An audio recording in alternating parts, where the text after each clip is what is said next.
नीलगिरी रे महालक्ष्मी नामक एक गैस एजेंसी रे अग्निकांड घटी जाइछि। विशेष सूत्ररू जना जाइछि जे ऑफिस रो ऊपर ताला रे एजेंसी मालिकंक ठाकुर घरे निया लागी जाइथिला। अत्यधिक धुआं को देखी अंचलवासी अग्निशम बाहिनी को फोन करथिले। परे निया को आयत्त कर जाइथिला। किछि समय पाई अंचलवासी भयभीत होई उठिथिले। सेहीपरि बालेश्वर रो कुरुड़ा मार्केट पाख आउ एक महालक्ष्मी नामक इन्भर्टर एजेंसी रे मध्य निया लागी जाइथिला। एथिरे थिबा समस्त बैटरी अन्यान्य उपकरण जली पोड़ी छारखार होई जाइछि। एठारे अग्निशम बाहिनी पहुंची निया को आयत्त करिथिले। पाइप नहीं ना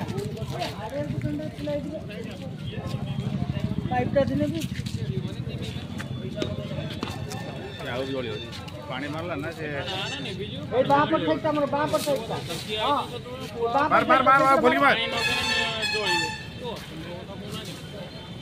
पानी नाही जळियो ना जळियो